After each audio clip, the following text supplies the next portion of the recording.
those who know who he is will not speak his name. But what we've been able to find out about this man is intriguing. Milliner Rickie White says this family friend came to him in 1978 with a warning. Rickie says that warning was that the House Select Committee on Assassinations was about to key his father, Roscoe White, in the murder of President Kennedy. So who is this man? And why does he claim to know so much? Well, tonight, our series JFK, the West Texas Connection, continues. Rickie White's father, Roscoe, died in 1971 after he was burned over 95% of his body in what Rickie says was a suspicious fire.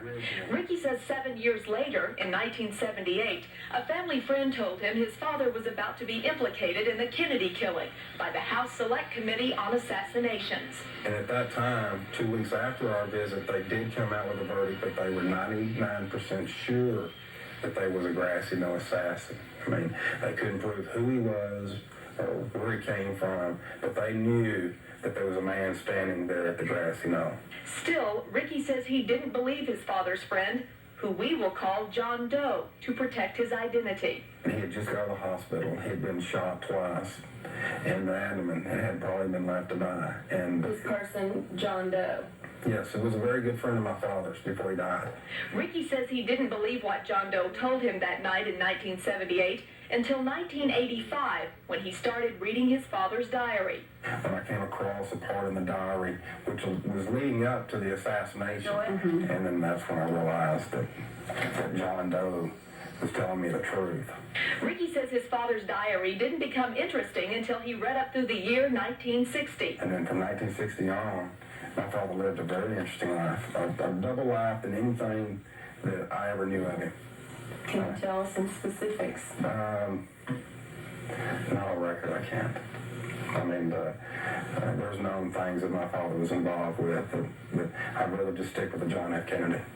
Although Rickie chose to reveal little about John Doe's identity, Reverend Jack Shaw, another family friend, did tell us what Rickie's mother told him about the man. That person had been doubling for Oswald to give Oswald an alibi or to set Oswald up related to being in another location, specifically in Mexico, coming out of the Russian embassy. I got the impression that he was flying in from somewhere else. Not just him, but others were flying in and would be in place for taking care of the assassination. Could this man possibly be John Doe? Yes. Sources close to John Doe tell us that since he learned of our plans to report on the Kennedy assassination, he has disappeared. If I tell you that John Doe's name, and if I'm right, will you tell me more?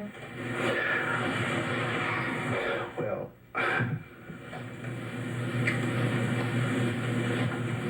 if you'll turn that camera off where we can talk. The camera was turned off, and my photographer was told to leave the room. But the name I gave Reverend Shaw, he says, was wrong. So as of this moment, one of the missing links in this story is the true identity of John Doe. Now remember, it wasn't until Rickie White found his father's diary that Rickie says he believed John Doe was telling the truth, that his father was involved in the Kennedy assassination. But Rickie says it's been difficult to prove. He says the one piece of concrete evidence he had linking his father was taken away. Rickie claims that after the Midland FBI learned of the diary's contents, an FBI agent, apparently on orders, took the diary from his home. You'll hear both sides of that story tomorrow night at 10. Plus, a Midland DA investigator tells about his trip to Dallas in search of the truth. Only when he got there, he wasn't alone. Watch tomorrow night at 10.